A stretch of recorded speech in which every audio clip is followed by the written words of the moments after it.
याद रखना चाहिए, अच्छे और बुरे भावों की उत्पत्ति, ये 10 बातें प्रधान होती हैं। आपके अंदर अच्छे भाव आ रहे या बुरे भाव आ रहे तो उनमें ये 10 बातें प्रधान हैं। पहला, स्थान। आप कहां बैठे हैं, कहां रह रहे हैं, किस जगह खड़े हैं, आपको स्थान देख करके ही बर्ताव में उतरना है। जैसे मदिरालय है, आप वहां खड़े होंगे तो तमोगुण अपने आप बढ़ने लगेगा, आसुरी प्रवृत्ति बढ़ने लगेगी। ऐसे ऐसे जिस स्थान पर खड़े होने से, देखने से, बात करने से हमारी वृत्ति बिगड़ रही, उस स्थान का तत्काल त्याग कर देना चाहिए, वहां से हट जाना चाहिए। पहला है स्थान। जैसे सत्संग, यमुना जी का एकांतिक पावन तट, किसी लता के नीचे, किसी संत भगवान के सानिध्य में, अब हमारा ये स्थान भजन वृत्ति बढ़ाएगा।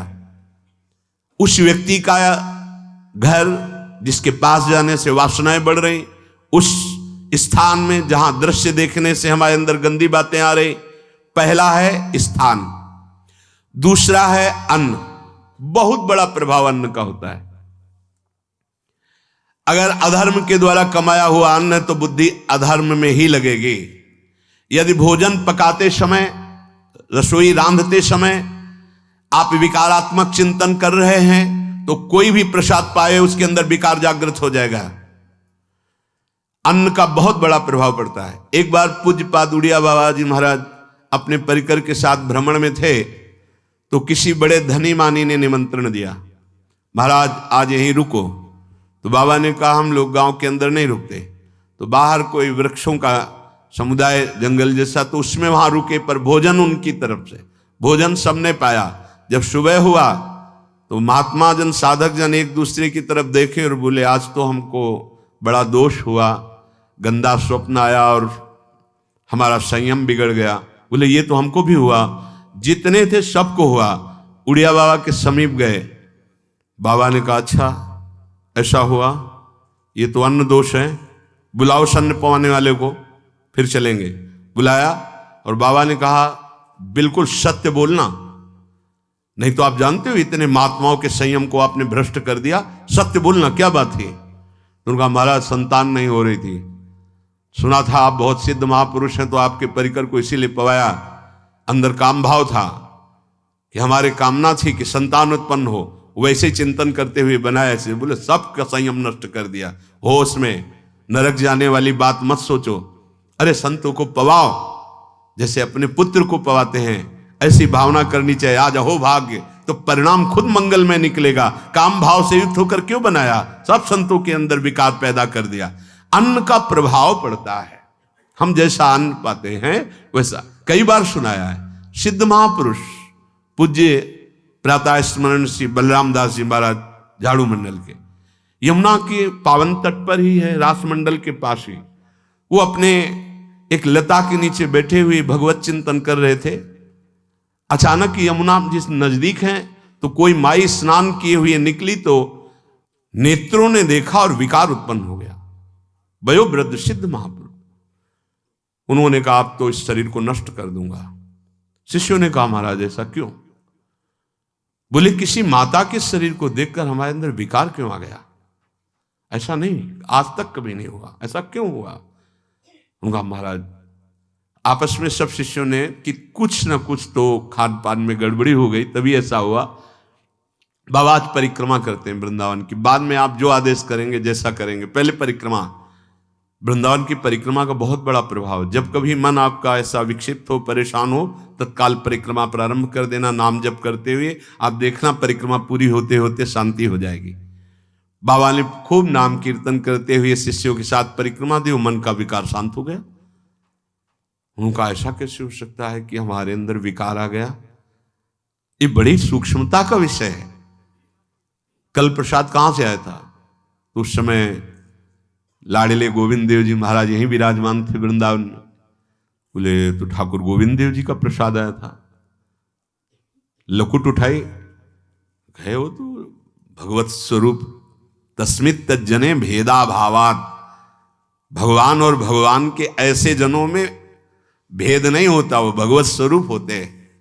गए और कहा बताओ आपका प्रसाद न पावे तो अपराध लगे कि प्रसाद नहीं पाया, और प्रसाद पावे तो हमारे अंदर काम जागृत हो जाए, हम तो मरे ना दोनों तरफ से। तो ठाकुर जी बात कर रहे थे, दूसरों को नहीं सुनाई दे रहा था। कह रहे थे कि देखो नाराज मत हो, कलकत्ता की वैश्या थी, उसने भोग लगाया, अब उसने भोग लगाया तो हमने चख पाया, तो आपको प्रसाद का किनका लेना चाहिए? किसने कहा था कि पूरा प्रसाद पाइए? जरा किनका ले लेते हो, मधुकर ही पाते। हाँ ये बात आपकी मान, तो हमारा तो पूरा विश्व है, कोई भी भोग लगाएगा हम तो पाएंगे। और हमारे प्रसाद की निष्ठा आप सबके हृदय में, तो किनका लीजिए, पूरा मत पाइए। सोचिए, भगवद अर्पित प्रसाद और वृत्ति भगवान ने आदेश किया किनका पाओ, माधुकरी मांग के खाओ।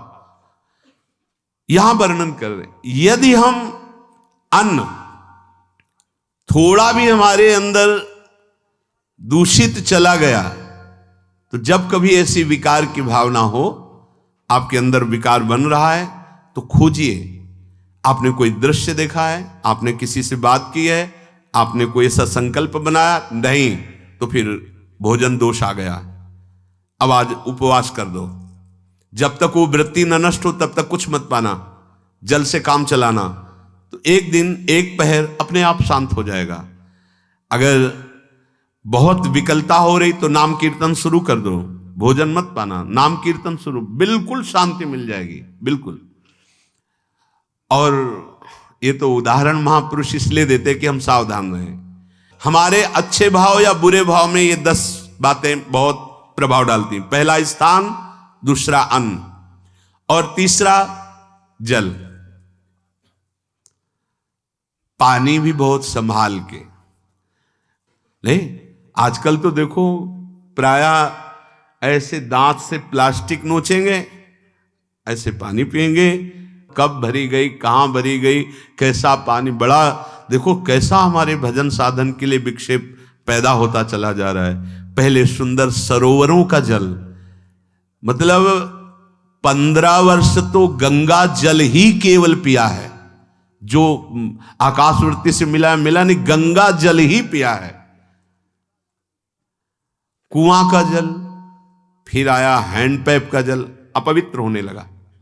हैंडपैप में जो वाशर, अगर वो कहीं चमड़े का पड़ा हुआ है तो अपवित्र जल हो गया। अब हैंडपैप का भी अंतर ध्यान स्वरूप हो गया, अब तो नहीं दिखाई देता। अब रह गया है मोटर से निकले और फिल्टर में जाए, वो मशीन जो फिल्टर करती है पानी को, आरओ, उससे। अब वो जिनके पास है तो है, नहीं तो परिक्रमा लगाया हो, आपको पानी पीने को नहीं मिलेगा। देखो कैसा समय आ गया। भोजन, पहले कोई दगाबाजी भोजन में तो नहीं करता था। गांव में जब जिसके यहां दूध बेचा जाता था ना, उसको बहुत लघु दृष्टि से देखा है, गाय माए एक बराबर होती है, ये दूध बेचता है। 10-5 किलो मठा तो आप ऐसे मांग के ले सकते थे, अगर अड़ोस पड़ोस में वो मठा मिल जाएगा। जब कोई उत्सव होता, फ्री दूध 100-200 500 किलो पूरे गांव के सब दे देते, कोई ऐसे बेचता था। अब दूध नहीं, जब बूढ़े लोग बैठते थे कहते थे पानी बिकेगा आगे चल के। आज पानी बिक रहा है, नहीं बिक रहा, पानी बिक रहा है। हमें लगता है सबको ही पैसे से ही पानी है, वो बोतलें नीली नीली नहीं, इतनी बड़ी बड़ी बिकती, उन्हीं से पानी पिया जा रहा है। आगे और समय जल का प्रभाव पड़ता है। जैसे हम गंगा जल पीते थे, सही कहते हैं, कई कई दिन जब भोजन नहीं मिलता तो पूरी पौष्टिकता गंगा जल से मिलती थी। गंगा माता के जल से ऐसा लगता था मानो हम परम पावन अमृत पान कर रहे हैं, सारी पौष्टिकता मिलती थी। कुएं का जल अपने आप में पौष्टिकता से युक्त होता, जो हमें चाहिए। आज देखो जल की समस्या हो गई, पवित्र जल पीने के लिए हम तरस रहे हैं। कहां जल, और कैसे मिलेगा जल? या तो आप पैसे वाले हो तो आप खरीद करके पीजिए, नहीं तो अब वो जल नहीं रह गया कि कुएं से निकाला पी लिया या सरोवर से पी लिया, या कैसा दुर्भाग्य है। जल का बहुत बड़ा योग है साधना में। जैसे स्थान का तो परम पावन वृंदावन धाम, अन्न का, तो अब हम भगवत प्रसाद पाते हैं। तो जल का बहुत बड़ा योग है। आज दूषित होता चला जा रहा है, क्योंकि अब हाथ की बात नहीं रह गई है कि आप सुंदर कुआं से जल लें या सरोवर से जल लें या आप नदी से जल लें। हाँ, स्वामी जी के लिए लिखा हुआ है कि रोज यमुना स्नान और रोज यमुना जल ही पान। हमारे वृंदावन के समस्त भगवत स्वरूपों का स्नान यमुना जल से ही होता था, हो रहा है और होता ही रहेगा। बिहारी जी के लिए आज भी कलश में भरकर यमुना जल ही जाता है। तो कपड़ा से ऐसे ढक के जब हम 2 बजे परिक्रमा देते थे तो एक महाभागवत है, वो किसी को छूते नहीं, दूर से कहते छूना मत, बिहारी जी के लिए जल जा रहा है स्नान के लिए बिहारी जी का। फिर चौथा है आपका परिकर, जहां पर रह रहे हैं वो समुदाय, चाहे परिवार हो या समुदाय, वो कैसा है, रजोगुणी है, तमोगुणी है, सतोगुणी है या त्रिगुणातीत भागवतिक है, उसका प्रभाव पड़ेगा। पांचवा है आपका पड़ोस, आसपास वाले घर, जैसा है वैसा प्रभाव पड़ेगा आपके ऊपर। पड़ोस निंदनीय है तो बंधन से युक्त होना पड़ेगा।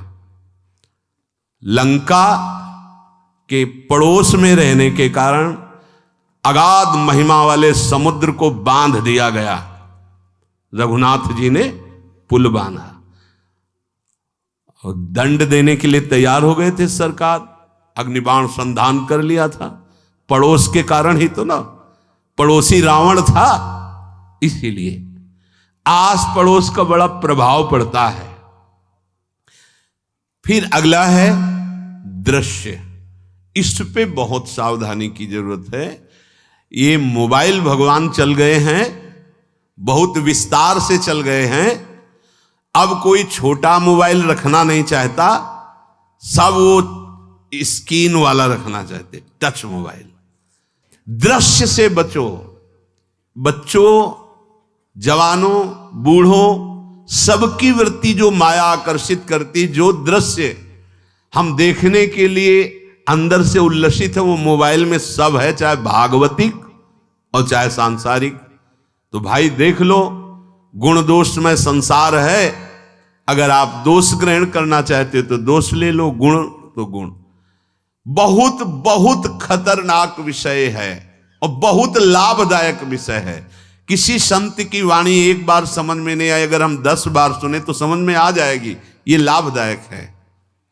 कभी कोई किसी से बात करनी, पहले जाए तो पोस्ट कार्ड चलते थे, एक कार्ड, वो 15 पैसे का इतना बड़ा वाला आता था, 25 पैसे का बंद वाला लिफाफे में आता था, नीले नीले कागज का 15 पैसे वाला कार्ड, उसमें चिट्ठी जाती थी महीनों में। कभी यहां 1 मिनट में अमेरिका से बात कर लो, कितनी बढ़िया बात हो गई। उसका दुरुपयोग ना करो। अब हमारी इतनी चंचल वृत्ति है कि दुरुपयोग करने के लिए उत्साह बढ़ जाता है। बोले अब सब काम हो गया है, अब एकांत सेवन कर रहे हैं, अंदर से सिटकिनी बंद और मोबाइल भगवान का संग शुरू। 2-4 मिनट सत्संग और अच्छे दृश्य देखे, फिर बगले में वहां सब होता है कि आप बस उसको ऑन कीजिए, फिर जो मनोरंजन शुरू होता है, फिर उपासक मिटिया मेट हो जाता है। ये बहुत सावधानी की बात कह रहे हैं। वैसे हमें लगता है यदि आपको इस बड़े कार्य वाले ना हो तो छोटा मोबाइल रखे तो अच्छा रहता है। तो इसलिए ये एक ऐसा कलयुग भगवान ने रचा है कि बचा पाना बड़ा मुश्किल है। इससे वृत्ति को बचाओ, जो बचा ले गया वो आगे साधना कर सकता है। बहुत सावधान बच्चों। हमें लगता है यदि आपका मन चंचल हो, आपके शासन में ना हो, तो स्क्रीन वाला मोबाइल अपने माता पिता को दे देना चाहिए। और हम कहते रखो, छोटा वाला रखो, कभी कोई आपत्ति विपत्ति या सूचना देनी हो, बढ़िया काम करता है। जरूरी नहीं है इतना बड़ा लेके चलना।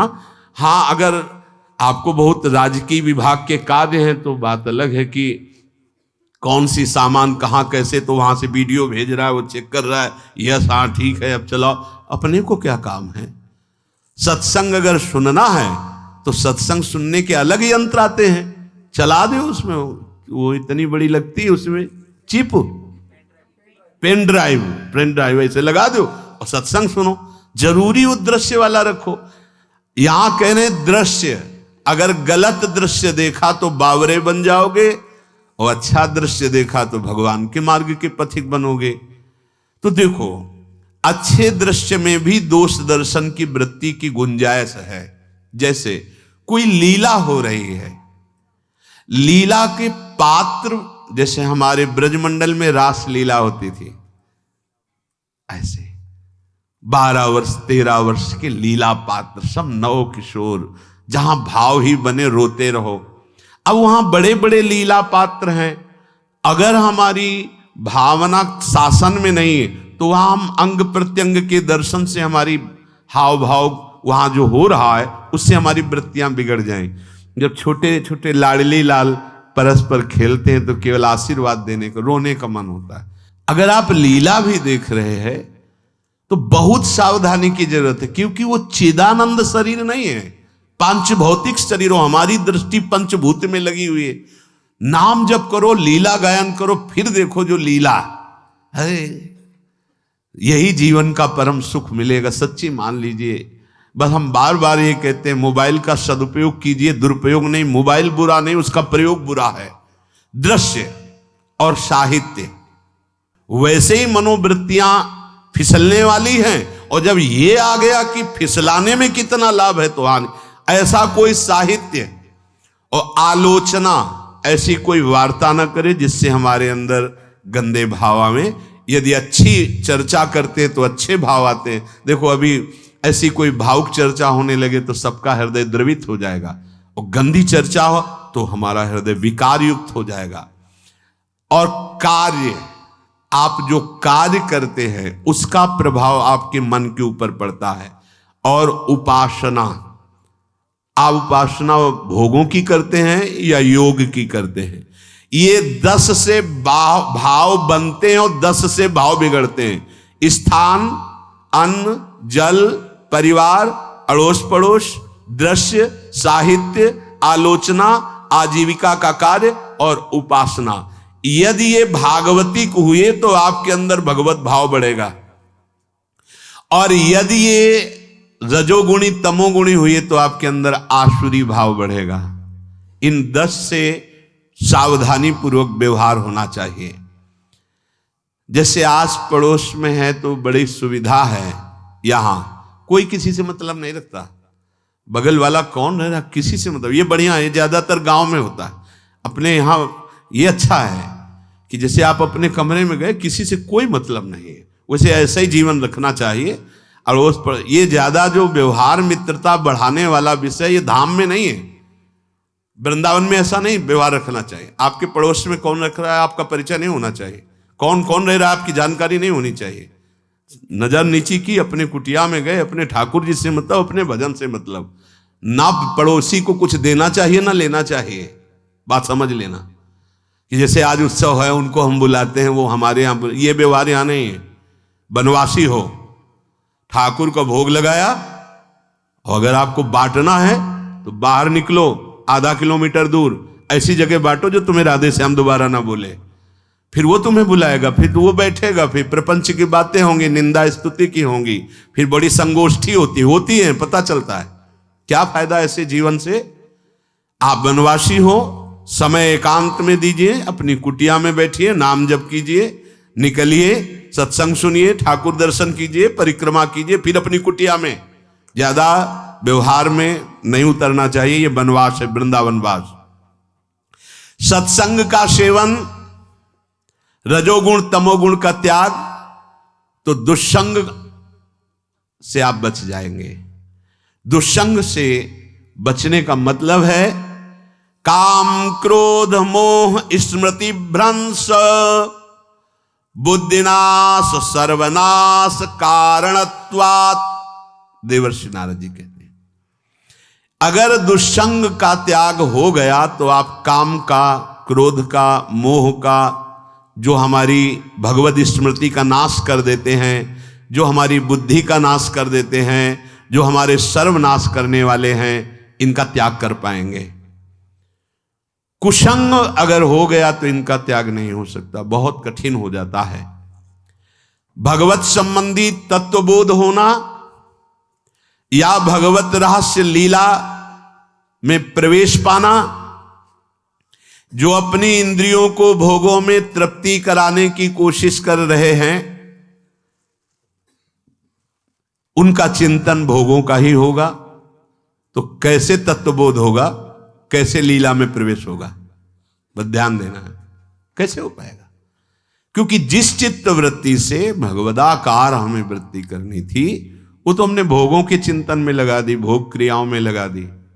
एक स्थिति होती है जब आपकी चित्त वृत्ति भगवदाकार हो गई है, तो व्यवहार में रहते हुए भी विषयान ग्रहणंत मुंचंत वा, खान पान उठना बैठना है सब बाहरी क्रियाएं हो रही हैं, अंतर से वो अपने आराध्य देव में सदैव स्थित रहता है। उसका परिचय आपको जब ऐसे महापुरुष का सानिध्य मिलेगा, तो आप विषय सेवन करते हुए भी निर्विषय रहेंगे। आपके अंदर विषयों की प्रियता नहीं रह जाएगी, आपके अंदर एक प्रबल वैराग्य ऐसी धारणा बन जाएगी, कुछ नहीं, कोई भी तुम्हें प्रभावित नहीं कर सकता। यद्यपि खान पान हर्ष आदि की सब व्यवहारिक वृत्तियां हैं, पर उस महापुरुष का प्रभाव ऐसा होगा कि आपका हृदय निर्विकार हो जाएगा। और बहुत ही त्याग की सब बातें की जा रही, लेकिन हृदय भी सही है, तो संग से विषय रंग बढ़ जाएगा। ये देखा गया है। हृदय अगर निष्प्रिय है, जिसका हम संग कह रहे हैं, तो उसका परिणाम निष्प्रिय निकलेगा। व्यवहार में कुछ भी हो, निष्प्रियता ही आपकी बढ़ेगी, निर्विकारता बढ़ेगी, क्योंकि उसकी स्थिति का संग हो रहा है, उसका प्रभाव पड़ रहा है। तो सर्वनाश की जड़ है विषय चिंतन। ये बहुत बड़ी बात है। विषय चिंतन सर्वनाश की जड़ है। यहां विषय भोग नहीं कहा, क्योंकि चिंतन का परिणाम भोग है। पहले चिंतन होता है। साधक ध्यायतो विषयान पुंसः संगस्तेषु उपजायते, संगात् संजायते कामः, कामात् क्रोधो विजायते, क्रोधात् भवति सम्मोहः, सम्मोहात् स्मृति विभ्रमः, स्मृति भ्रंशात् बुद्धिनाशो, बुद्धिनाशात् प्रणश्यति सर्वनाश। कैसे हुआ? ध्यायतो विषयान पुंसः, विषयों का चिंतन। इसीलिए अनन्यश्चिन्तयन्तु माम भगवान आदेश करते हैं। विषय चिंतन न होने पावे, बिना चिंतन किए आपको कोई भी सुख नहीं मिल सकता। आप देख लीजिए, जगत के किसी भी भोग का सुख नहीं मिल सकता। चिंतन से ही आपको सुख की अनुभूति हो रही। अगर आप चिंतन ना करें तो आपको कोई सुख नहीं मिल। आप चिंतन उसका घसीट लिया गया। अगर सुख होता तो भोग में मिल जाता, नहीं मिला। क्यों? कि बोले चिंतन नहीं।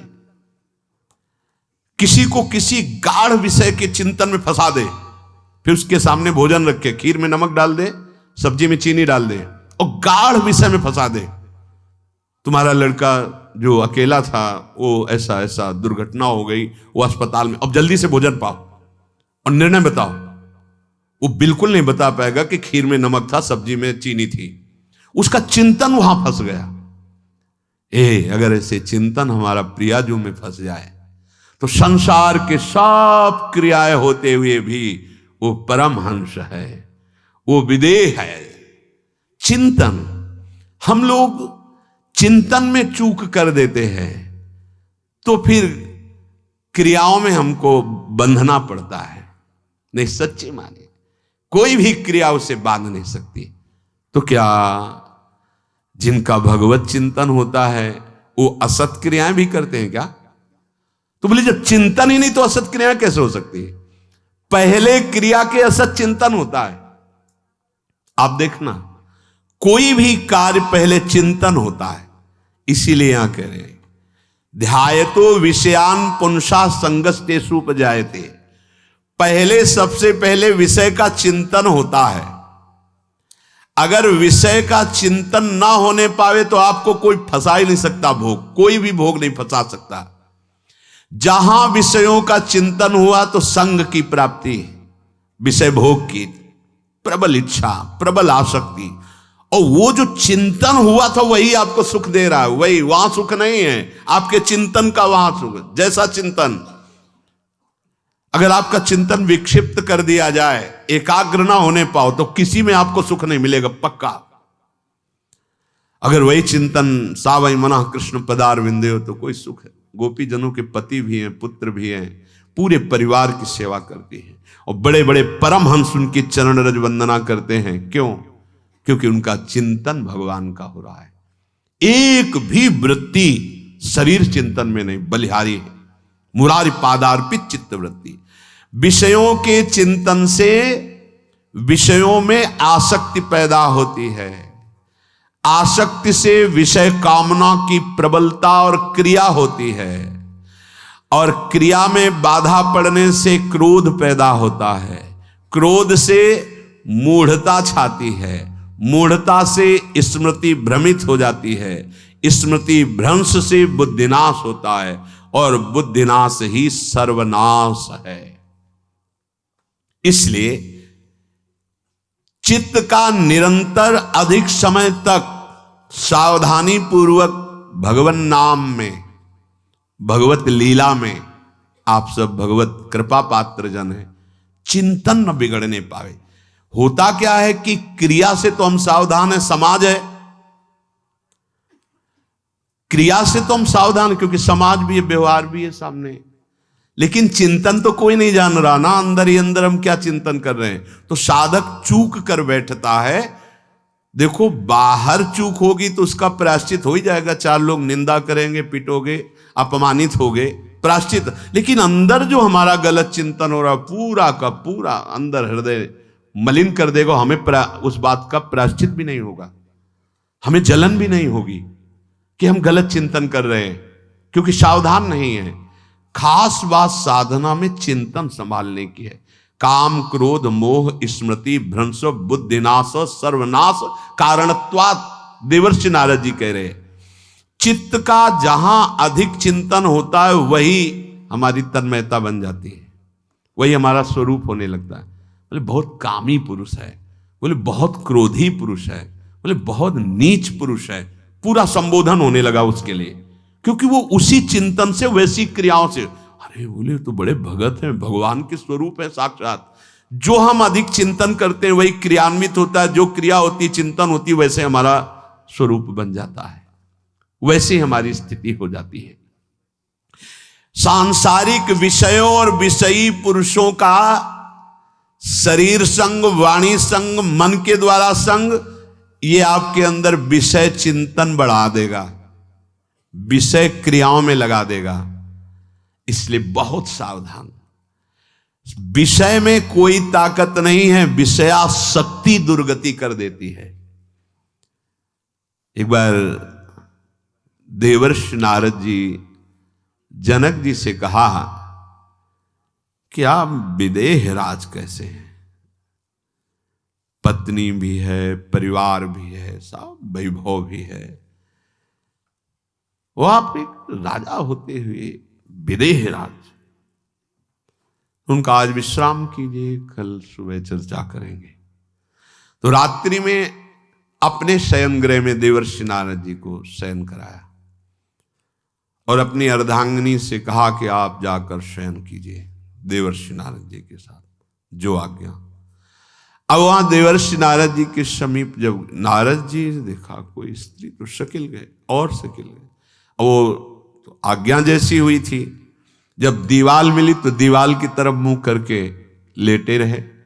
अर्धरात्रि में उठी और चली गई। देवर्षि नारद जी सुबह गए और कहा कि ये क्या मजाक था आपका, यदि आपको ऐसा ही व्यवहार करना था तो आप हमसे कह देते तो हम बाहर जाकर शयन करते, आपने ऐसा क्यों किया। क्या हुआ महाराज? जब हम वहां शयन कर रहे थे, कुछ रात्रि व्यतीत होने पर आपकी अर्धांगिनी आई और लेट गई सैया पे। उनको पता नहीं कि एक देव ऋषि के साथ ऐसा व्यवहार नहीं कर। फिर क्या हुआ महाराज? फिर हम और खेलते गए, फिर दीवाल मिली तो उधर मुंह करके फिर सो गए। तो तुमने स्त्री को दीवाल नहीं समझा, दीवाल को दीवाल समझा। यही आप में और हम में फर्क है। आपके लिए जैसे दीवाल निश्चिंतता का कारण है, ऐसे ही हमारे लिए स्त्री होते हुए भी वो दीवाल की तरह ही है, किंचन मात्र विकार उत्पन्न नहीं कर सकती। यही अंतर है। इसी बात से हमको विदेहराज कहते हैं। ये स्थिति अब कह दे स्त्री शरीर और दीवाल में क्या ज्ञान की विशेषता? वो जड़ है और चैतन्य नहीं। ये शरीर भी जड़ है, चैतन्य आत्म तत्व है। पंचभूतों से दीवाल बनी है। अग्नि तत्व से ईंट पकाई गई है। पृथ्वी तत्व तो है ही, पृथ्वी तत्व में जल मिलाकर उसको आकार दिया गया है। वायु तत्व ने उसे सुखाया है, अग्नि तत्व ने पकाया है, और शब्द आकाश तत्व है। 5 भूतों से वो बना, 5 भूतों से बना है। सच्चा ज्ञान ये कि इसमें और दीवाल में कोई अंतर नहीं। चैतन्य घन आत्म तत्व के कारण ये चलता फिरता नजर आता है, और वो खड़ा स्थायी जड़ दिखाई दे रहा है। इसमें भी भगवान है, उसमें भी भगवान है। इसमें भी पंचभूत है, उसमें भी पंचभूत है। नरसिंह भगवान खंभे से प्रकट हुए थे, बस केवल अज्ञान के कारण जड़ चैतन्य का भेद है। तब समझ में आया। ये जो हमारे अंदर भोगों की आसक्ति है, यही कामना प्रकट करती है, यही पाप प्रकट करती है, यही हृदय को मलिन कर। इसलिए हम अपने चिंतन को संभालें। चित्त चोर के चरणारविंद का चिंतन करें, निरंतर नाम जप करें, भगवद आश्रित रहें। प्रभु अपने भक्तों की रक्षा करते हैं, जैसे मां अपने बच्चे की। करूं सदा तिनके रखवारी, जिम बालक राखे महतारी। राधा राधा राधा।